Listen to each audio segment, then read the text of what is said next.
sports as we dive into our thrilling debates.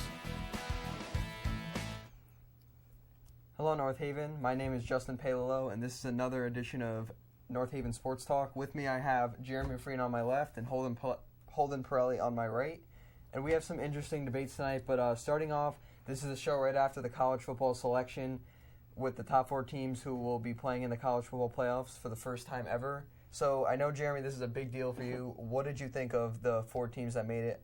I'll read them off. Alabama got 1, Florida State at 2, Ohio State 3, Oregon 3, and then Ohio State at 4. So, Jeremy, what was your reaction to this? I know you had a pretty strong opinion on this. First off, I think having 4 teams from the beginning was a problem. I think that they had to at least have 6 because you think of the Power 5 conferences, you got to think there's got to be 1 team represented from each of them. And having only 4 teams, one of these conferences is going to get left out, being it is the Big 12 in this system. It was TCU and Baylor on the outside looking in. I think the Big 12 really kind of shot themselves in the foot here. Not having a championship game really hurt them. And then naming Baylor and TCU co-champions despite Baylor having the head-to-head win over TCU. Normally you would think that that team would get it if they both had the same record. So I thought that was a problem for them, just because I think what they were trying to do is maybe boost TCU's chances of getting in. I think they made it feel like they were the better football team. But overall, I think Baylor, if they're given the conference championship, maybe it's a different story here. Maybe we're seeing Baylor in instead of Ohio State. But overall, I know I'm a big guy on things being fixed, but I do see storylines going into this. I think Baylor deserves it over Ohio State, but you look at the matchup, Urban Myers versus Nick Saban. The throwback to the rivalry when Myers was at Florida and Saban obviously Alabama. It's all about money, guys, and this is the big-time battle that everyone wants to see. You want to see Urban Meyer go up against his rival, Nick Saban. Then you look at the other game, Oregon, Florida State. You have the 2 top quarterbacks in the country, arguably, in Jameis Winston, Marcus Mariota, going to battle it out. So overall, I think it comes down to the money, what's going to make you the most profit. But if you're looking at it based on what's on the field, I think you have to put one of these Big 12 teams in, just because you look at Baylor, they have a win against the top 5 team in TCU, a win against the top 10 team in Kansas State, and then you have another win against an Oklahoma team who is arguably a top 25 team if they don't lose their quarterback for the duration of the season that they lost him. So overall, I think that Baylor was more deserving of the 4th spot. I'd even put TCU over Ohio State. But at this point, I think that overall it was done because of the Urban Myers and Nick Saban rivalry. Holden, do you agree, disagree, partially agree? Yeah, I totally agree with the committee's selection of Ohio State, Florida State, Oregon, and Alabama in this college football playoff right now, because I think the lack of a Big 12 championship game really hurt TCU and Baylor's chances at making it into the playoff. Yes, they both had competitive schedules and competitive wins, but they didn't have a championship game to settle who was the best of the Big 12. And then you look at Ohio State. Ohio State, with their 3rd-string quarterback in Cardell Jones, played Wisconsin in the Big Ten Championship and thumped them 59-0. Both teams were ranked, and Ohio State did it with their 3rd-string quarterback. That shows you the strength of the overall team and not just the key players. And then you look at the rest of the schedule. They beat a team in Michigan State. They beat Michigan. They beat a lot of competitive teams, especially Michigan State, who a lot of people early on had in their college football top 4. But I was really most impressed with their win against Wisconsin, beating them with their 3rd-string quarterback. Jeremy, do you have a response? Since when is Michigan considered an elite win? It's an old-time rivalry, big game, pressures are high. I don't think you can consider Michigan an elite But would you squad, consider their win over Wisconsin great, considering they played Wisconsin with their 3rd-string quarterback? Given they played Wisconsin with their 3rd-string quarterback. And beat them 59-0. The thing is, Wisconsin is not a great football team. They were ranked 13 in the country. They were ranked 13 in the country, but who did Wisconsin play? Who did they play all year? Melvin Gordon, over 2,000 yards rushing, Heisman candidate. That's a powerhouse team. Who is he running against? Does Wisconsin have signature wins? They played a tough schedule. The Big Ten's no cakewalk. Wisconsin. But did they beat the Michigan States? They played the Michigan States at least. Did they play them? Michigan State beat them by 28 points. I can't tell you off the top of my head if they beat them. Michigan State beat Wisconsin by 28 points. It was a blowout. And then the team that is supposed to be the signature win on Ohio State's schedule gets blown out by a Michigan State team. Wisconsin's really only legitimate win is against the Nebraska team. And if we're considering Nebraska legitimate now, it's kind of hard to say that there's any legitimacy within that conference. I think if Michigan State wins and their only loss is to an Oregon team, I say, okay, and then that's fine. You let that Big Ten team in. But Ohio State's loss is at home to Virginia Tech.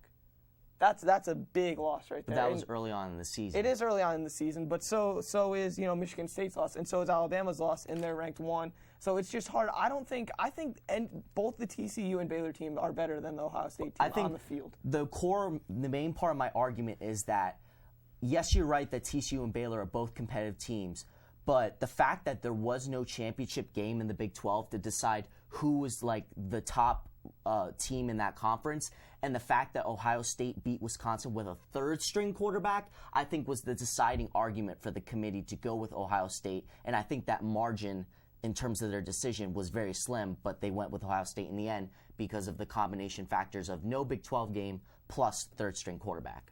But if we're going based on the competitiveness of the Big Ten Ohio State wins the Big Ten, then are we considering TCU's win over a Minnesota team? Is that considered a legitimate win as well? Because then you say TCU is a couple. I know. I'm not saying the Big 12. That's not my argument, though. I'm not saying to you that they got in because of the Big Ten's competitiveness. I said they got in because they won with a third-string quarterback, and there's no Big 12 championship game. So you can't truly know who is the number 1 team as of right now in the Big 12. But Baylor beat TCU on the field. Can't you technically say right, Baylor but Baylor lost team? to West Virginia, and West Virginia lost to TCU, and TCU beat this and that. It's a mess in the Big 12. It's like the SEC. They were all cannibalizing each other. But then, if we're saying that, then the SEC, Alabama wins the SEC, but is Missouri legitimate because they're in the SEC championship? But they lost in that SEC championship. So what if... I'm just saying, I think the Big 12... If there was a Big 12 championship game, and say TCU wins, are they in over Ohio State right now? I think if there was a Big 12 championship game and TCU won that game, they would be in over Ohio State. I think the fact that they didn't have one was a huge mistake. Obviously, that's the reason why there's not a team being represented from the Big 12, because there wasn't a conference championship. I think if Baylor's named the outright conference champion, they're in over Ohio State. What I'm saying is, I think also the fact that really helped Ohio State more than any other team from any other conference. When everyone was debating Baylor, TCU, Ohio State was sitting there with a third-string quarterback. Why didn't we consider another team from the SEC? Why didn't we consider Mississippi State with Dak Prescott? Even though they had 2 losses, they're playing in the SEC, which is, the premier conference. Why didn't they get in? It's because, the SEC, they were cannibalizing each other. The Big 12 was cannibalizing each other. And then Ohio State was sitting there all nice and pretty with only 1 loss and with a third-string quarterback, and they just beat a team 59-0. Regardless of the team, they beat them in a championship setting 59-0, and I think that was the slim margin, and the only reason they got in over any other team. I don't think that game should be weighed as heavily, because if you look at Baylor, Ohio State technically has 2 signature wins, is what you're saying, is the win over Wisconsin in the conference championship, and then the win over Michigan State. But I'm saying if J.T. Barrett or Braxton Miller were in that game, I would say give it to Baylor TCU, but the fact that there was a third-string quarterback in that game... But wouldn't that be more of a reason to keep them out? Because now you have a third-string quarterback going into Alabama, having to play arguably the best defense in the league, and now if they lose... Oh, why isn't Baylor in? Because now we have a not elite quarterback who's a third-string quarterback. I understand what you're trying to say, but how many times have we heard football is a team game and you need all 22 players on the field doing their job? And the fact that Ohio State won with a third-string quarterback shows you that the sum of the parts is greater than the whole. But it also wasn't a close game. It's not like he won a barn burner. He went in and he led them on a last-second drive. He was never pressured in the game. There was never any pressure. I was watching College Game Day, and the analysts are saying in order for TCU to get in, they needed to destroy their last opponent. They beat them pretty good. And they did. They 55-3, but it was an Iowa team that only had 2 wins on the season. So then why then? And then you look at a team. But they did what they had to do. If they have to destroy the team, 55-3 is not a close game. Right, and that's why I'm saying. That's why next year a Big 12 championship game is so needed, because it's going to come down to situations like these where you're going to rip your hair out deciding which 4 teams should get in when there's 6 good candidates. But the problem fact that the Big 12 didn't have a championship game. You shouldn't choose Ohio State because you can't choose between TCU and Baylor. Ohio State shouldn't walk in because TCU and Baylor over there, we don't know which one of them's in, so we're just going to put this team in to avoid any controversy there. Could there be you fraud can't like do you that. mentioned? It should I know, be. but It should have went to if you Baylor picked because Baylor Baylor beat TCU on the field, a top 5 team at the end of the season. But they is- beat but Kansas if State TCU, on the field, if and they beat TCU Oklahoma. played Baylor right now, who do you think would win? I mean, that's up for debate. Right, and that's why we need a Big 12 championship game. I'm not saying that we don't need a Big 12 championship. What I'm saying is you can't give that 4th spot to Ohio State because you can't choose between TCU and Baylor.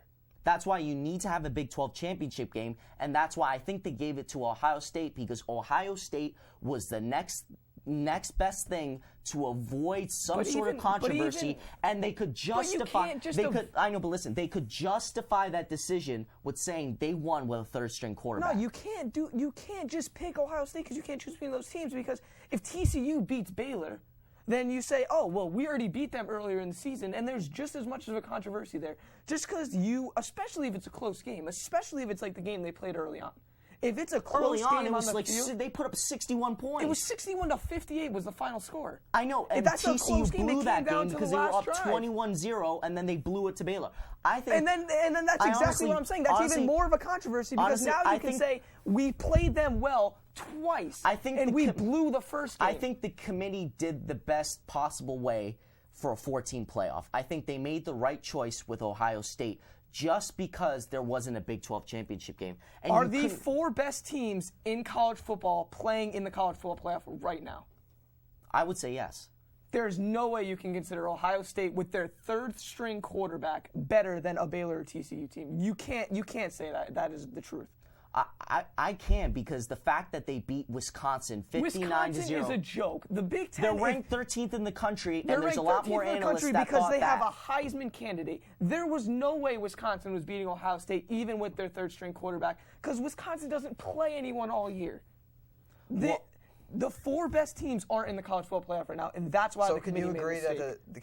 Can you agree that the other 3 teams were 100% legitimate? Yeah, those 3 teams. You can Oregon, Florida State, Alabama. I mean, I still don't like Florida State because they haven't played anybody. But those so let me ask you a couple teams. follow-up questions after this. First of all, do you think that after this year they should definitely? No, they're going to expand it. They're going to expand it. They need to expand it, and the Big 12 needs to get a championship game. They won't need it. It's absolutely ridiculous that they didn't have a championship game. But if there's 8 teams, do you need the Big 12 championship? Because I still think you do, because you don't know. Every year, like last year, there was 3 teams, and you could only pick 2 to be in the final. This year, you can only have 4 teams, but there were 6 to 7 legitimate teams that could have been in the top 4. Every year, we're going to get a scenario like this where everyone's going to think there are more teams that should get in, but there's only a specific amount that can get in. So I think you need to set up every single precaution necessary to really narrow it down. And a Big 12 championship game would do that. Every other conference has a championship game. They do. I will agree that the Big 12 should have a conference championship game, but if there's 8 teams, they don't necessarily need it. The 2 teams would be in right now if there was an 18 playoff. Baylor and TCU. I know, but we can't say that for next year. Who knows? Maybe Ole Miss goes 10-0. Maybe something happens. We don't know. Every year is different. There's That's why always going to be a problem in the SEC. There's not going to be four teams in the I know final what I'm saying, in the but SEC every because there's year going to be cannibalism. The Pac-12, you have maybe a Stanford team bounces back, and it's going to be between maybe Oregon, Arizona State, maybe it pops That's up maybe why in I think Arizona. you need to have a and championship in the Big Ten, game. There's no one in the Big Ten. Because you need to provide every single team with as many credentials to add to their name and also narrow down the list as possible. And it's not a big deal because we're debating this right now. Who's better, Baylor or TCU? Yes, TCU lost to Baylor, but they were up 21-0 in that game, and at the same time, they blew out Iowa State at the end of the season 55-3. So who's the better team right now, TCU or Baylor? But Baylor we don't know. Baylor beat a very good Kansas State team in the final game of the season. It was a close game, and TCU blew them out when they played Kansas State. Regardless of what TCU did to Kansas State, it could be a completely different situation. That's why I'm saying Baylor you need played to them have well. a Big They 12 won the championship games game. They had to win. You need to have a Big 12. Regardless of that, regardless if there is a Big 12 championship game or not, the 4 best teams are not in the college football playoff right now. Ohio State is not a top 4 team right now, and that's why they made a mistake. I'm saying right now to you, I'm saying I sort of agree with you. I think either TCU or Baylor, preferably I'd like to see TCU in the top 4. But the only reason Ohio State's in right now is because we really can't decide who's better between TCU or Baylor because there's no Big 12 championship game. And they went with Ohio State because they have a 3rd-string quarterback. But they should have. The point of the college football playoff is that there's not 2 teams. There's not like last Florida State and Auburn. Like those might have been the two best teams. You might have thought the third team was better. Now there's a chance for those teams to win. So I think what Jeremy's saying is there should have been another way to decide. It should be the 4 best teams regardless. You cannot give Ohio State the in because you can't choose between Baylor and TCU. That's not right to do. You need to choose between Baylor and TCU. And I think and it was if a double-edged sword. It comes down to head-to-head. I think that's why they need... The whole argument that they had was we're going to do it based on strength of schedule, conference championships, head-to-head was one of the things that we're deciding it. So since Baylor beats TCU head-to-head, Baylor gets in. I know, but there's a lot of people arguing out there that if TCU played Baylor again today, TCU would win. But they didn't. But so that's it why I'm doesn't saying, matter. That's why Baylor gets in. That's why I'm saying the controversy surrounding this whole issue is the idea of a Big 12 championship game.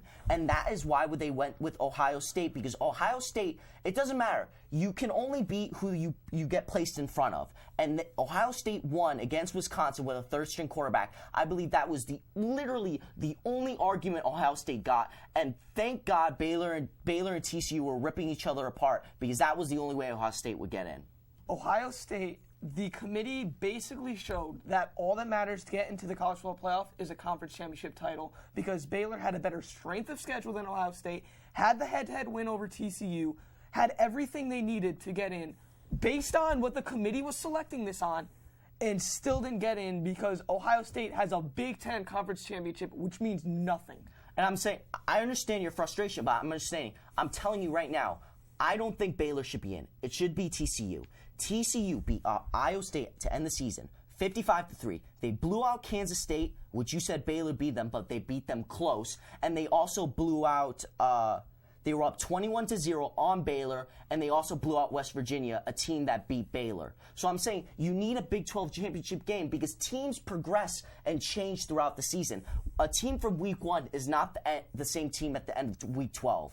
Okay, you need to have as many games as possible to properly evaluate a team.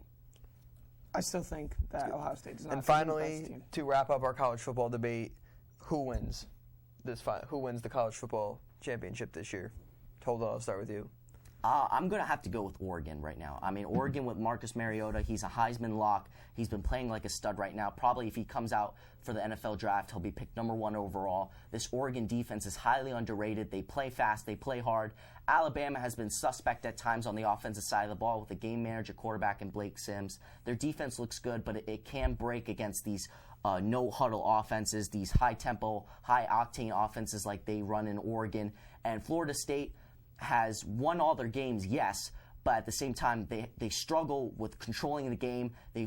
All their games have been close wins. They haven't been decisive, and I think Jameis Winston's going to show some of his immaturity in those championship games. And then I look at a team like Ohio State. They don't have a defense. They're playing with a third-string quarterback. Yes, they did annihilate Wisconsin, but this schedule will get tougher, and I don't think they're going to make it out of there. And Jeremy, based on your discussions on this show, I know you're not high on Ohio State or Florida State, so I'm assuming it's down between Oregon and Alabama here. Who wins? The championship is going to be Oregon versus Alabama. Alabama's going to win because Blake Sims is going to get done. T.J. Yeldon's going to be a better running back than Eddie Lacy in the NFL. He's got a lot of talent. Amari Cooper, a Heisman candidate, is a wide receiver. He's going to be involved against Auburn. He went off, was a big reason why they were able to win that game. Alabama's going to take this. Well said, guys. We're going to move on to baseball, and I'm going to ask you, too, if the John Lester move was good or bad. Overall, what do you think? Jeremy, you want to go first? You want to start on this? Or? Overall, John Lester move, obviously it's good for him. He's going to be making a lot of money playing for the Chicago Cubs. I think a lot of it was Theo Epstein there in Chicago, his presence, obviously, with the Red Sox when John Lester was. Probably had a big influence on him, I'm sure. A big reason why he decided to go there. I think the best place for him to go would have been the Giants. You could think of the rotation they would have there with 2 stud lefties in Madison Bumgarner and John Lester. Obviously, Matt Cain's going to be in that rotation still, so that's when he comes back, obviously. So that could be a serious 1-2-3 punch right there, especially hard to deal with in any playoff situation. Overall, I don't think this makes the Cubs, instant World Series contenders yet. The NL Central is always tough because you have, St. Louis is always going to be good. Milwaukee seems to play well. They kind of fell off the end of the season. Come the end of the season this year. But overall, I think that it's a good move. I think it's a good building block for them. I don't think it makes them World Series contenders, but I think it's definitely going to make them a better team. I think this was a okay move. I would give it a B if I were to grade it for the Chicago Cubs. I like them getting John Lester, and I think for the first 2 to 3 years, he's going to be a stud like he's always been for the Red Sox and for the Oakland Athletics. But this is a 7-year contract, a six-year contract with a 7th-year vesting option. This guy's going to be 31 years old coming into this next season. So when he finishes his contract, he's going to be 38. And we've seen the pattern of giving long-term contracts to players in their 30s. It hasn't ended well for any player. And I really don't like John Lester, especially what he did this past postseason. The Oakland A's were up 7-3 in one of their playoff games, and I believe John Lester gave up 4 runs, and that sealed their fate in the postseason. I mean, this guy's always come up clutch in the World Series, but he's had some shaky moments, especially this past season. He's 31 years old. You're giving him over $100 million. You're kind of strapping yourselves financially. I just hope the Cubs can go out there and get some more pieces to surround him with. Well said. Moving on, we're going to move into the NBA and then followed by the NFL later on in the show. So first thing I'm going to ask you guys is the big three on the Nets with Brook Lopez, Darren Williams, and Joe Johnson are rumored to be traded after this offseason after their owner last year said, give us 5 years and we will win a championship for Brooklyn, and they're already expected to be possibly traded. But what would be the best landing spot for the Nets? Do you think they should trade, or not for the Nets players, do you think they should trade all 3, 2 of them, only 1, or do you think they should keep it as is? Holden, I'll start with you. I think the Nets should keep Brook Lopez. Brook Lopez is relatively young. He's not a very old player, and it's very hard to come by a talented big man in the NBA. Especially a guy with the scoring prowess of a Brook Lopez. Yes, he's had injury concerns, but he's still young, and he's still producing at a relatively high level. I would hold on to him for potential sake. I would, frankly, try to trade Darren Williams. He has to be one of the most underwhelming superstars the NBA has ever seen. This guy is 30 years old. He's getting paid $98 million, so he's getting paid like a superstar, like Paul George, LeBron James, all these other guys. He's getting paid in that ballpark, and he's only producing numbers like 17 points a game and 6 assists. That's ridiculous. This guy needs to be averaging at least 20 and 8 a game to be considered a fair price for the contract he's getting paid. He's so underwhelming. I feel like this guy is 30, but he's playing like he's 38, because every time I watch him, every time I look up news about Darren Williams, he's hurt, he's out, he's like Derrick Rose, he's barely playing, he's barely on the court. I would get rid of him immediately, just try to find a team to send it to, get him off your books. And Joe Johnson, I would keep him around because this guy can put up 15 to 18 points in his sleep. He only has a couple more years left on his contract. Kevin Garnett's going to probably retire next season. My number one priority would probably be moving Darren Williams. Jeremy, do you have any input on this? I think the easiest guy to move at this point would be Joe Johnson, just because Brook Lopez. I mean, maybe it's easier to move him, but they're probably not going to get what they want in return for Brook Lopez. Darren Williams, I don't think there's going to be a lot of teams that are going to be takers per se, just because of the lack of achievements he's done on the court. He's just been underperforming, as Holden said. My brother loves him, but he's probably not liking him as much as he has been in the past. Joe Johnson, I could see him potentially going to a team, maybe looking for another scorer, maybe a team like the Lakers. I mean, you could see them possibly sending a guy like Julius Randle there, and maybe like a Jeremy Lin just as another piece to get the salary, whatever the system is there. And I mean, I think that'd be a good move for the Nets. Obviously, they get rid of Joe Johnson, get a young star in Julius Randle possibly, and then acquiring Jeremy Lin, just another piece for the team. Overall, the Lakers would probably work well, too, because you have Kobe probably going to retire at the end of next season. And then you'd obviously have Joe Johnson to kind of fill the void at scoring. Obviously, not going to score at the same level Kobe did, but still is a viable scorer in the league. Overall, I mean, really at this point, it's kind of hard to trade these guys just because of how they've all been kind of underperforming. So it's going to be hard to get a lot for them. I mean, really, you could just keep them if you really needed to. You're almost kind of hurting your image in the league by signing all these guys to big deals, being instant title contenders last season and then almost completely falling off. And basically you're in the Goldilocks zone now where you're not at the top of the league, but you're not at the bottom. You're kind of right in the middle. You're not really contending for championships, but you're making the playoffs every year. So if I was the Brooklyn Nets, I'd either look to trade all of them or maybe just Joe Johnson and just get what I can from him. And then basically work from there. I mean, eventually these guys' contracts are going to expire, and then maybe that's when they could start trying to rebuild. Because it's hard to get rid of contracts for guys like a Darren Williams, who's been really underperforming. Personally, I think the Nets need to do whatever it takes to get some young talent in there. I mean, Jeremy mentioned trading somebody to the Lakers, and I was reading an article on Bleacher Report. It was like the top destinations for those players, and one of them was trading Brook Lopez to the Lakers for Julius Randle, Jeremy Lin, and I believe it was one other player, maybe a draft pick or something. But if you do that, the Lakers are benefiting because Kobe doesn't have that much longer. You get a decent NBA player who's proved himself in the NBA, and then the Lakers get a possible star in the league with Julius Randle and Lin, who knows, maybe going back to New York will spark some Lin sanity over again. And but overall, I think you need to, like I said, do whatever it takes to get young players in. If you can't find a young player trade, whether it be the Lakers or maybe a team like the Detroit Pistons with a Greg Monroe, Kentavious Caldwell-Pope, Brandon Jennings, but if you can't get young guys, I don't think this trade should be pulled off at all because right now you're in the East, so think about it with the guys they got. If Darren Williams could stay healthy, I mean, I think this team is a legitimate 4 or 5 seed, and who knows, if they got veterans on this team with KG, whatnot, I think they could possibly upset a Bulls team or maybe a Cavs team, and you never know. Once you're in the playoffs, if everything clicks, you could possibly go for a title. So if you're not getting young talent, you have to keep everybody. So I think you have to go in one direction. There's no middle ground. You can look at the potential, like maybe like a New York blockbuster where it's like they trade guys to the Knicks. They give like Bargnani and Stoudemire back to Brooklyn. Those guys' contracts expire at the end of the season. Then Brooklyn can basically do whatever they want from there.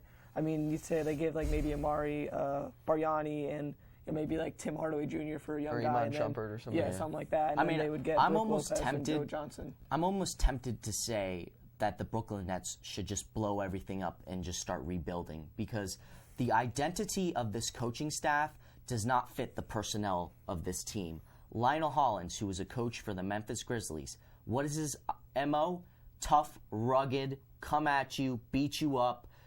Zach Randolph, Marc Gasol, Mike Conley, Tony Allen. He is a defensive coach who wants to get in your face. And then you look at the players on the squad, Brook Lopez, Joe Johnson, Darren Williams. All these guys are scorers. Brook Lopez is not a defensive presence. This guy averages 20 points and 7 rebounds. He's a center, a 7-foot center, and he's only pulling down 7 boards a game. So the personnel on this squad does not fit what Lionel Hollins envisions in his team. So I think either you try to move some players, get some young talent in, the owner, Mikhail Prokhorov, invested over $200 million in this team. And then Pierce just walks. They trade Jason Terry. It just hasn't panned out. Either you blow things up and rebuild like the way Lionel Hollins wants a team, or you get some young talent in and try to make a run.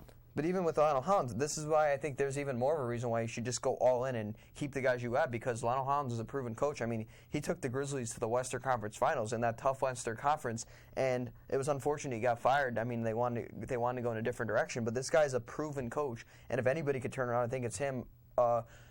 Besides Phil Jackson, I mean, I can't really see anybody else coming in and picking it up to help this team. But like I said, I think you got to go one or the other. Holden said possibly, yeah, you could drop everybody, trade everybody, and just rebuild right from here if you can get some young talent, maybe a high draft pick. But we'll have to see what the Nets do. But personally, like Jeremy mentioned, they're not in a great situation. They're in the Goldilocks zone, even in that bad Eastern Conference. But moving on, we mentioned Darren Williams, who used to be one of the best point guards in the NBA back in his Utah days. But in today's NBA, I'm going to ask you guys, and I'll put a little input in, who is the best point guard in the NBA today? I'll start with you, Jeremy. Right now, I'd have to go with Steph Curry. This guy, he's obviously not the best passer in the league. I mean, if you're looking for an all-around guard, you're probably not going to go with him. This guy seems to just score at will. I mean, he's deadly from the three-point line. Seems like he's always hitting big shots for his team, so he always put up big scoring numbers. And that's really what that Wizards team needs. Seems like he's always hitting big-time threes, too, game winners. Seems like he's always getting it done in the clutch for his team. So I think right now I'd probably have him in that category just because he works really well for that team. It seems like he's really become the leader, the face of the Golden State Warriors. And I think Steve Kerr, as his head coach, made him even better. I mean, this guy was a shooter in his day and age with the Bulls, and he's just gotten better from there. Klay Thompson obviously with him, and then Iguodala to play defense for that team. I mean, that's a serious team, and if he thinks he can really lead that team, I can see this team potentially winning the Western Conference this season. Holden, do you have it? Yeah, I have to go with Derrick Rose. Oh, no, I'm sorry. No, Chris Paul. I'm going to go with Chris Paul. He's been a consistent point guard over his career. This guy is the total package you look for in a point guard. Not only can he score, he can also distribute. averaging 19 points and about 10 assists a game. And for me, the thing that separates him and Steph Curry are the intangibles. This guy is a bulldog. He is feisty, and he is a great leader for this Clippers team. He gets in your face, and he gets you motivated to play game in and game out. This guy is a great leader, has great intangibles, and he's also a very, very rugged defender, an underrated defender. He's 2.5 steals a game. 2.5 steals a game. This guy gets it done on the defensive end of the floor as well as the offensive side of the floor. I love Steph Curry for his ability to shoot the ball and score at will, but Chris Paul can do everything from pass to shoot to get guys motivated to work on the defensive end, and he knows how to compete in the playoffs. I love Chris Paul. If we're talking today, the best point guard in the NBA, I think it's 100% John Wall. I mean, last year I would always kind of I wasn't the biggest fan of John Wall because I thought he shot from the outside too much and he wasn't the best outside shooter. But, I mean, he picked it up this year. He's attacking the hoop. The guy's averaging 18 points, 10.5 assists, and almost 6 rebounds a game. Not to mention he's one of the best free throw shooters in the league. And this guy at heart, I mean, you saw how emotional he got at the game against the I forget who they beat. It was the other night. Double OT. He got 17 assists, 7 boards, and I want to say 25 points, something like that. Celtics? Yeah, it might have been the Celtics, and he's crying at the end of the game. I mean, it was for another outside event, but you just see the passion he's got. He's leading this Wizards team who you could argue has the best backcourt in the league with Beal and Wall. I mean, maybe the Splash Brothers are the only other, people who can compete with that, but and probably one of the more the only other probably if we're talking most athletic player in the league could be John Wall. It's a top 5 with LeBron, John Wall, Westbrook, and whichever 2 other players, but John Wall is definitely in that top 5. Yeah, I mean, he's getting these LeBron James chase down blocks on people, and he's just all over the court. The guy's clearly the team leader on the team. I mean, he's picked it up. I mean, last year I remember Jeremy and I debated if Kyrie or John Wall was better, and I was always picking Kyrie over him. I took John Wall, and you took John Wall because the guy didn't have an outside shot. I mean, yeah, he knows what he's doing now. He's attacking the basket, and a lot of his points are in transition, but he is knocking down the shot more consistently this year. And he knows he doesn't have to do most of the scoring. I mean, you got a veteran in Paul Pierce there. Gortat's going to get his points. I think Beal should be their offensive centerpiece right now.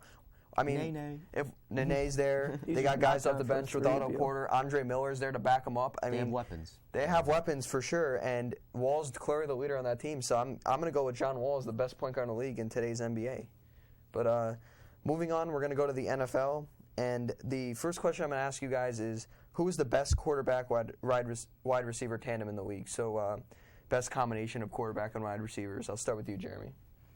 I mean, there's obviously a long list you can go down. I mean, maybe Tom Brady and Rob Gronkowski. I mean, not technically a wide receiver, but obviously catching an insane amount of touchdowns. Seems like when he's in the red zone, the ball's always going his way.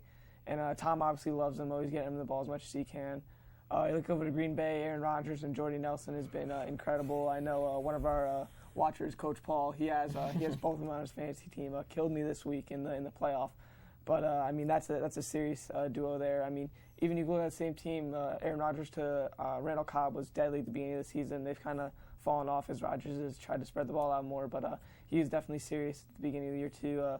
Maybe Peyton Manning, you have him to Julius Thomas or Demaryius Thomas. Really, any of the Thomases seem to really be doing well in Denver. Julius Thomas has been injured for the second half of the season, but was very good in the first half. But, I mean, maybe you go with Andrew Luck to T.Y. Hilton or Ben Roethlisberger to Antonio Brown. But as of right now, I think it's definitely Aaron Rodgers and Jordy Nelson. Those guys seem to always be on the same page. Whether he's going long or coming across the middle, it seems like Rodgers always has a way to find Jordy Nelson and seems to go for 6 points a lot too. So I think that if I was to pick a best, I'd probably go with Aaron Rodgers and Jordy Nelson. Holden? Yeah, Aaron Rodgers and Jordy Nelson is definitely a potent duo. I mean, they've been getting it done over the past few seasons, but especially this season, Jordy Nelson has just gone off, and Aaron Rodgers, I mean, he only has 3 interceptions on the season. I mean, that's just ridiculous. This guy's the MVP candidate without a doubt.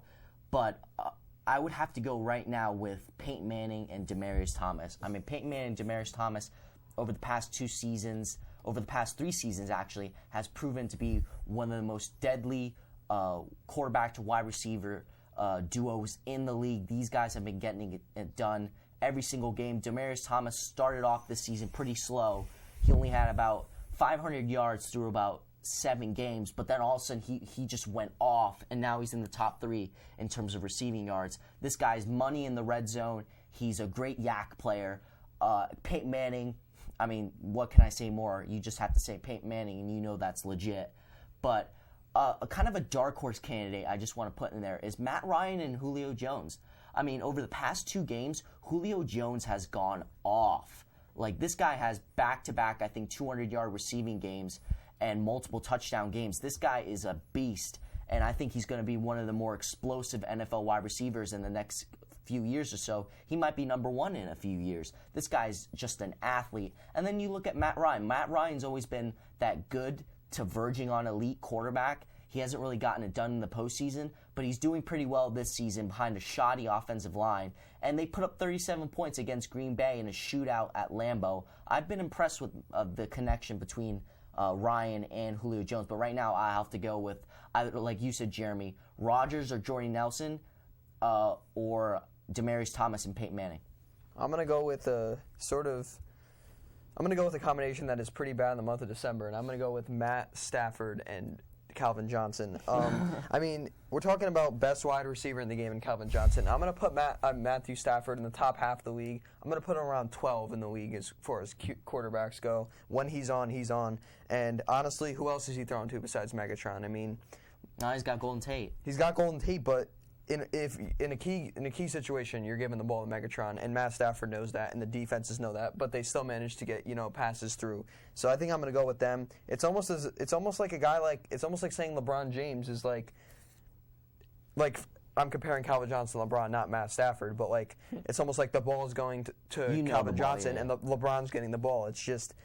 Like, that's why I think they're so potent, and they get the job done. I mean, December's not their greatest month, and we've seen how that affected their playoff berth. And every year I'm thinking, I think the Lions might be an underdog team to possibly make a run in the playoffs. And then every year December hits, they lose a bunch of games, and then the Packers wind up taking it, and then they miss out again. And then the next season starts, they start winning again. Everybody says they're going to be great, but look at when they're playing great, who's the centerpiece? Calvin Johnson, Matt Stafford. So I'm going to go with them. But how about best quarterback wide receiver combo in the last 10 years? In the last 10 years, ooh, that's Tom tough. Brady to Randy Moss. Yeah, I'd have Tom Brady to Randy Moss. I mean, you go Tom Brady, Wes Welker too.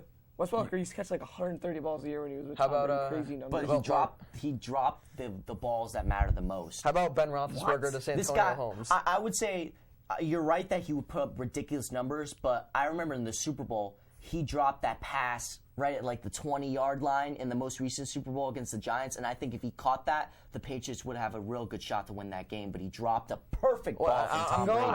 I don't think you can discredit an entire great season because the guy dropped one ball in the Super Bowl.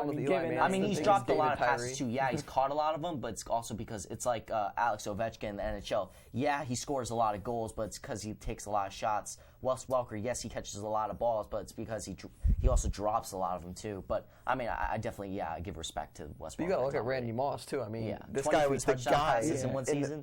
This guy, like the ball he's catching it. How about that with your fantasy? Did you ever have Randy? Like, how about that year? Like the guy's like probably definitely a top pick. Brady and him. I mean, you can go with guys. Maybe like Peyton Manning to Reggie Wayne or Marvin Harrison. I mean, even Dallas Clark would always catch touchdowns all the time. What about Mark Sanchez to Santonio Holmes? Mark Sanchez never with anyone can be partnered as a great wide receiver quarterback duo. But I feel like in today's NFL, it's no longer the best quarterback wide receiver tandem. It's the best quarterback tight end tandem. Yeah. I mean, Drew Brees, Jimmy Graham, Peyton Manning, Julius Thomas, Rob Gronkowski, Tom Brady. I mean, all the truly elite pass catchers in the NFL. Yes, you have your few elite wide receivers, but they're becoming to be more like they're more tight ends. I mean, the tight end matchups are more famous than the wide receiver matchups these days. Here's a sort of underdog pick. I mean, what about Tim Tebow to Demaryius Thomas? I mean, that year, the comeback on the Steelers. That was money. That was money. No, I think almost like an underrated tandem, as of the last couple weeks, you could say, is Mark Sanchez always seems to look for Jordan Matthews in Philadelphia. It seems like he's really become his target. Nick Foles would throw to him a lot, but really it was Nick Foles and Jerry Maclin mostly. But Jordan Matthews, rookie wide receiver, he's been playing really well for the Eagles, and I wouldn't be surprised to see him maybe taking over Riley Cooper. You mentioned last show upcoming wide receivers. Yeah. You mentioned Matthews at your top. But another interesting past 10 years, I mean, you can look at Kurt Warner and Larry Fitzgerald. I mean, Fitzgerald's having not the greatest. Every year, you almost forget Larry Sanders isn't making. He was robbed of a career. He never had a quarterback on his team, and he always stayed loyal to Arizona. I mean, there's a 1 year where he had Kurt Warner. I mean, Carson Palmer, when he's there, they seem to work out really well. But he's never had a consistent quarterback. But at the same time, it's one thing to not have a quarterback, but it's another thing to not have a quarterback and also be double covered like every single game on every single play. And that's what's happening to Larry Fitzgerald. The only thing that's helping him now is he has Michael Floyd, but I think they're using Michael Floyd so much to see if they can do it without Larry Fitzgerald. So you think? No, I think Larry Fitzgerald's gone after the season because I could see Arizona not taking him back. True. Randy Moss. That'd be 2.0. insane. Great picks there. I mean, but moving on. We've always debated the NBA biggest disappointments of the season, but now we're gonna talk about the NFL biggest disappointments of the season. So I'll start with you, Holden. Who has been the biggest disappointment, whether it be player, team, offenses, defenses, whatever it is? What was the biggest disappointment? This is a tough one. For me, I would say RG3, but this guy was out for a period of time with the ankle injury. Didn't really have enough time to settle into that Jay Gruden offense, so I'm going to go with a team. I'm going to go with the Carolina Panthers. The Carolina Panthers, who went 12-4 last season, had the number 1 seed in the NFC, and they're just looking like complete garbage right now. Cam Newton has regressed as a quarterback. The weapons on that team are gone. You only have Greg Olsen and Kelvin Benjamin, and then your running backs. The defense is still okay to good. They're not what they were last year, but Greg Hardy hasn't been there. Luke Kuechly is still producing like a stud, but this team has been very underwhelming, especially in a division like the NFC South that could have a playoff team with a below 500 record in this year's playoff. 6 wins you get in? I mean, 6 wins you get in. I mean, 8 wins at most. This has been a very underwhelming NFC South, especially in a division with the New Orleans Saints. Drew Brees is a top 5 quarterback, and this team isn't producing. The NFC South, Carolina Panthers, stink. Jeremy, who is your biggest upset? I think Carolina has to do with the offensive line. I think that's the worst offensive line in the NFL right now. You look back to the Monday night game they had against the Eagles. Cam Newton was knocked down like 10 times, something crazy. He was always under pressure. Obviously, prayers to him. Obviously, in the hospital, he's been in a car accident. But obviously, I don't know if it's that he's regressed. I think that he's been under so much pressure that it's hard for him to even produce. And with the lack of offensive weapons there, I mean, they have, Store and Williams in the backfield. But really, when it comes to receivers, I mean, Kelvin Benjamin, the rookie, luckily he panned out for them because if he didn't perform at the level he is right now, they could be in some serious trouble. And then Olsen's a tight end position. But other than that, it's really kind of just smoke and mirrors what they're doing now. For a biggest disappointment, I mean, maybe you can look at a team like the Jets. A lot of people kind of had expectations for them. I thought they were going to perform better than they have, going 2-11. Individually, you can look at maybe Matt Schwab gets traded from the Texans to Oakland. A lot of people were saying he was going to be the starter there. Derek Carr ends up beating him in camp, kind of similar to when Matt Flynn went to Seattle and Russell Wilson ended up beating him for the job. I mean, there's a lot of teams that have been underperforming. I will say I've been impressed with the St. Louis Rams. Sam Bradford goes out and a defense playing at an incredible level, and then Austin Davis came in for a little bit. Now it's been Sean Hill. But they're kind of just piecing it together. I mean, they're a 5-7 team now. I don't think if they went out, they'll get in the postseason. I think you're going to need to be 10-6 in the NFC, but arguably a good season there. I mean, maybe the 49ers, as well, what's going on with Jim Harbaugh, arguing that maybe he's not going to be there come next season despite all the success he's had, problems in the locker room or whatever it is. But overall, if I had to pick biggest disappointment, it'd probably be Matt Schwab. I was expecting him to have a bounce back from what he did. He was so horrible. It seemed like he could have done nothing but get better, but not even be able to start a single game this season is pretty bad compared to what he did last season. If I'm going to pick an upset, I'm going to go with the Chicago Bears. I mean, not an upset. I keep saying upset. A disappointment. I'm going to go with the Chicago Bears. I mean, offensively, this team was legitimate coming into the year, and there was doubts on Jay Cutler, but I think he's an NFL starting QB, and if you have the weapons he has, you should be producing more. I mean, the Packers are a legitimate team, and the Lions were a legitimate team, and I think they still are a pretty good team now. But the Vikings are in your division, who should be a win that should be 2 wins right there. I think you can probably split with both the Packers and the Lions, if not sweep both those teams. And then I think this team, I was expecting them to make the playoffs, whether it be a wild card or a division win. But this team just hasn't been producing. I think you need to move in another direction besides John Lester. Should Matt Schwab go there, your man? Should maybe Geno Smith go there? I don't know. But, yeah, I just think they've been an overall bust. But, I mean, there's still time left. Who knows? Maybe they'll win out. I mean, you could look at maybe a Blake Bortles, a guy that they said wasn't even going to start. He gets in. People having high expectations for him, and he really hasn't been well given. You know, the offensive line, the weapons aren't really there for him really on either side of the ball. But you could definitely expect more than you've seen from the guy. You can't as someone really you're investing. I mean, yeah, he was the number 3 pick in the draft, but you can't really blame him because you look at the weapons in Jacksonville. I mean, he still does have some decent weapons. I mean, But Marquise Lee is a very talented they're all wide rookies, receiver. so you kind of use the rookie excuse. If you put the offensive line's not, fully is not, top of the line, and they have some you still decent expect players. I mean, there's been so many games where it's like 143 yards, 2 picks, just like inexcusable. So if you have Andrew Luck on that that Jaguars team, what's their record? No, they're still maybe hovering at 500. Yeah. Even if with anything. Andrew Luck? But I mean, that is a very, very, very just bad vision in general. But I definitely, now that I think about it again, San Francisco. I mean, this team has been floundering all season with the amount of talent they have, with the resume they have. 3 straight NFC titles. Given they have been very hurt. I mean, Bowman's been out the whole season. Willis has been out for a long time. I mean, those guys have been out, but Chris Borland has been a revelation at linebacker this season. He might be a Pro Bowl selection. Michael Wilhoit is a solid starter, quality backup. I mean, this team still has a lot of talent, especially on the offensive side of the ball, to compensate for that defense. And I really think the reason they're floundering right now is the rumors about Harbaugh and his future in San Francisco have gotten to that locker room. And now they just can't think straight and focus on the task of winning football games because they're so concerned whether Harbaugh's staying or leaving. I mean, you look at, what head coaches right now do you think are on the hot seat? I wouldn't say Rex Harbaugh. Ryan, maybe? I don't think he deserves to get fired. I think all the rumors are swirling from the fact that he wants to be the highest paid coach in the NFL and he doesn't get along with his GM. But this guy's been to 3 straight NFC title games and 1 Super Bowl appearance. I don't think he deserves to be on the hot seat. I think Ron Rivera of the Carolina Panthers deserves to be on the hot seat. This guy, before his 12-4 season, was mediocre in Carolina. He had 1 lucky break where he went 12-4, and now he's floundering again. I think he deserves to be on the hot seat. And I think another guy that probably deserves to be on the hot seat is the Rams coach, Jeff Fisher. He's been No way Jeff Fisher's on the hot seat. That's insane. He has no quarterback.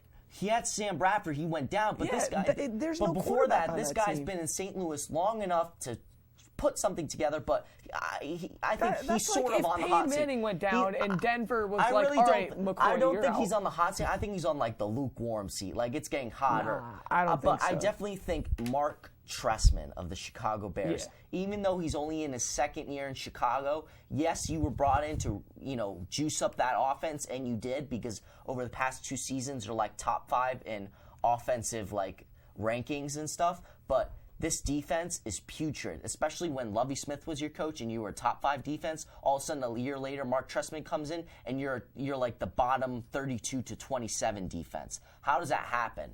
How do you make that jump in 1 year? I mean, this defense has some capable players. They just haven't been able to put it together. And I don't think Mark Trestman's a leader. I mean, when you watch him, I don't think he's a feisty coach or one of those quiet leaders like Belichick. I think he's a very capable offensive mind. I think he'd be a great offensive coordinator, but he's not a Harbaugh. He's not a leader of men, and I think he needs to go in Chicago. Who's on the hot seat, Jeremy?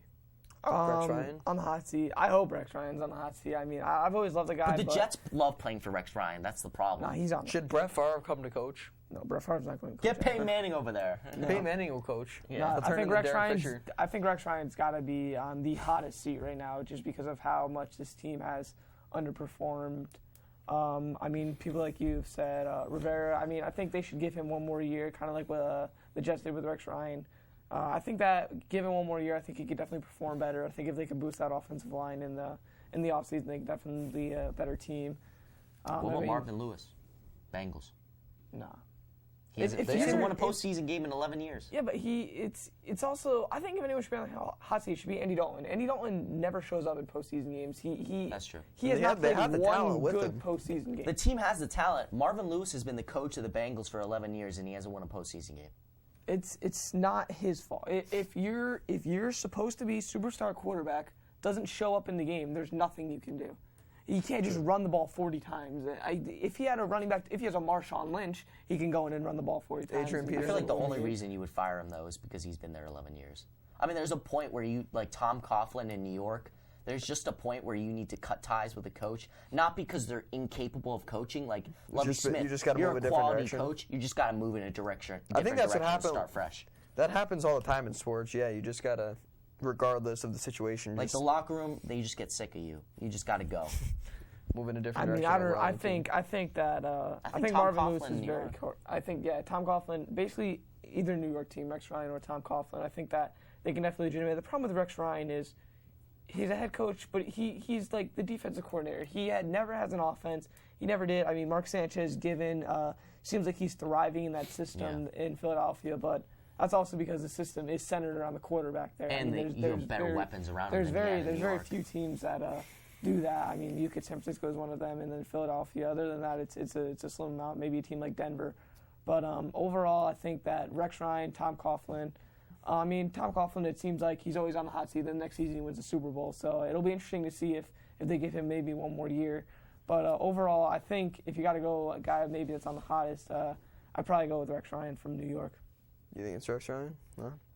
But let me just really quickly go back to basketball because I was thinking of a topic here. The Warriors are 13 straight right now, trying to get 14 tonight.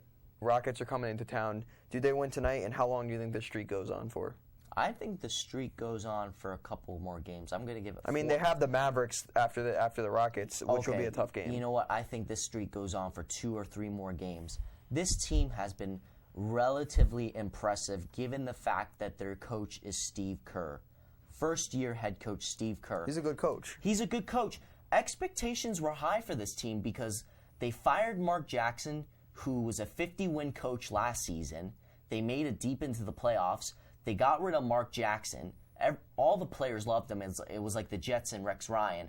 I mean, he was a player's coach. They got rid of him. They bring in Steve Kerr, who had no NBA coaching experience. He did as a GM, but not as a coach. And the Golden State Warriors have the best record in the NBA right now. And Steve Kerr, I think this team was already a really great defensive team with guys like Iguodala, Klay Thompson, Bogut, and David Lee.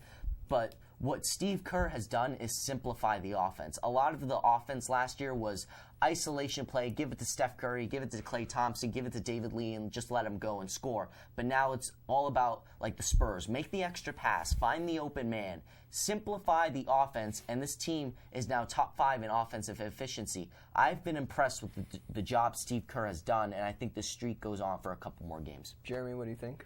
I think the streak ends when they play Dallas. I don't know how many games. So you think it would be 14 if they lose to Dallas? Yeah. I think they play on Thursday. Yeah, I think that's where it'll end. I think Dallas is a very good team. But speaking of the Warriors, maybe an idea of where a Brook Lopez possible landing spot. Maybe if they trade David Lee and Bogut to Brooklyn, is that enough to maybe lure That's Brook tough Lopez because I don't think they should get rid of David Lee, but I wouldn't mind getting rid of Bogut. I think you have to get rid of David Lee. David Lee is 30 years old, but he's still like a double-double machine. But the thing is, they're going with Draymond Green. That's true. For the year. Exactly. So yeah. I think, but the thing is, if you bring in Brook Lopez to replace him, then you really don't have much defense down there. Yeah. He's going to get block shots, but guys like Dwight Howard, guys like, Andre Drummond are going to go off against him. But I think if you could maybe trade Lee and maybe a like Harrison Barnes straight up for Lopez can come off your bench and just like solidify that second unit. And personally, I think the Warriors have the best bench in the league right now. I mean, you have guys who were starting last year coming off your bench. They have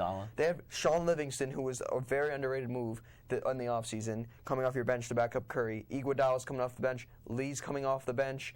Who else do they have? That was Festus Ezeli's coming off the bench. I mean, the second unit can come in and almost compete with some very bad starting lineups. Like if you look at the Philadelphia and 76ers, I could realistically see the 76ers starters going up against the bench of the Warriors and the Warriors winning. Yeah, if I'm the Nets, I would make a nice trade would be to get Lopez off your books, and if I'm the Golden State Warriors, I want to get rid of Bogut and Lee because then I can. Draymond Green's in the starting lineup, and then you get another scorer in the post in Brook Lopez, who's a decent rim protector, and you get rid of a guy like Bogut who carries a high cap number, but this guy is more likely to tear his ACL stepping over a pothole than he is on the court. Yeah, we do have a caller. Welcome to Sports Talk. Hello? I guess there was no call. But Jeremy, you were mentioning the trade, and then Hello? Hello? Yeah. Yes, I was wondering what you guys think of the Patriots. What about the Patriots? Just overall. Ever since they went out to Cincinnati, they've just demolished everybody, so I was just wondering what your thoughts were. Absolutely. Thank you for the call. Well, thanks, Mike Valenti, for the call. That was Mike Valenti, guys. Well, you know, the Patriots have been pretty impressive since they moved on to Cincinnati. That was his Bill Belichick impression there, moving on to Cincinnati. But, yeah, I've been really impressed with the Patriots, especially that connection between Tom Brady and Gronkowski. Gronkowski coming off the torn ACL and the back injury and the forearm injury. I mean, the next thing you know, this guy's going to have, like, I don't know. I just hope nothing happens to him. He's been pretty impressive, but I think when we watch that New England Patriots game versus Green Bay, that is the most likely Super Bowl matchup to me that's going to happen. I think the Patriots are in the Super Bowl, personally. I think this team is just too good. What do you think, Jeremy? I think that defense is revitalized with Darrell I think Revis. the difference between Patriots team this year and Patriots team in past years is the running game. Jonas Gray has gone off a couple weeks. LeGarrette Blount. It's really just depends on which one of these guys. I mean, they really have four legitimate backs in Vereen and Ridley and Blount and Gray. It seems like a four-headed monster in that backfield. So that's definitely, I think, what's helping contribute. Darrell Revis and Browner at the defensive backs position were incredible additions. I think these were one of the most underrated moves of the offseason. Browner, obviously, a next Seahawk, part of the Legion of Boom, I guess you can say. And then Revis, obviously, it didn't work out with the Bucks, and he ends up signing with the Patriots. The Jets could have got him, but for some reason, Idzik said no. But anyways, besides that, I think that team's definitely a serious team to mess with. I think that on the road, they're definitely a tougher team, but if they continue winning, they're not even going to have to worry about that. They'll have home field advantage throughout. So I think that team's definitely going to be a serious contender, and I love what they did with bringing in those two defensive backs in the offseason. So very quickly, getting back to your topic, you were talking about Brook Lopez. We interrupted you talking about their bench because it's so good. So you think it's going to go 14 games. Do you have anything else to add on that? Or? I mean, I think that the sky's the limit, really, for this team. I really like what they're doing. I think that the Western Conference, as competitive it is, I think that you can definitely say they're one of the top 2 or 3 teams in it. It seems like they can score for days, basically. And looking back, I mean, they really don't even need to do that Brook Lopez trade. I mean, it's great to have another scorer, but they have so many guys that can score right now. You really would much rather prefer the defense. And you think about what they could do defensively. You bring in Iguodala. I mean, if you keep Bogut out there, you can have a serious line. I mean, Dwight Howard obviously is gonna. If that trade were to go through, I mean, is there any really matchups in the Western Conference that they would have to deal with if they were to have? Nope. I mean, you have Dwight, maybe. I mean, maybe a Duncan possibly causing you some problems down low. Maybe Aldridge. But other than that, I mean, most of the team's stars are compromised of either a small forward or 2 guards. Backcourt, so yeah. It's I think that if they really felt they needed more scoring, they can definitely pursue that. But other than that, I think that they have no scoring as it is. I think this streak goes over 20 wins. And let's very quickly, I'm just going to mention this. Let's talk about a streak going the other way. The Detroit Pistons losing 12 straight. And they have, I think, like some top 5 teams in the West still to come in the next 5 games. So this streak can go down to 16 straight losses. I'm sorry. They're going the complete opposite direction. But the Detroit Pistons are an interesting team to me because they're playing 3 guys who can possibly play the power forward to center position on the floor. Josh Smith. And they hurt each other. Greg Monroe and Andre Drummond. Like you said, they all hurt each other. Monroe should not have stayed there. I think Monroe didn't really have a choice. I think he's a really good player, but I don't think Josh should have Smith gone to the Wizards. Should be on that team. Monroe. This Spurs. This guy's a power forward playing the 3. All he does is jack up shots. Well, now they have Monroe coming off the bench, and Smith comes in the 4. But I mean, with Stan Van Gundy and the amount of talent they have, they've been very underwhelming. But anyway, that's all we have for this edition of Sports Talk. I'm Justin Palillo. I'm Jeremy Farina. And I'm Jake Peavy. You mean Holden Pirelli? Yes, I'm sorry. Thanks for watching. We'll see you next week.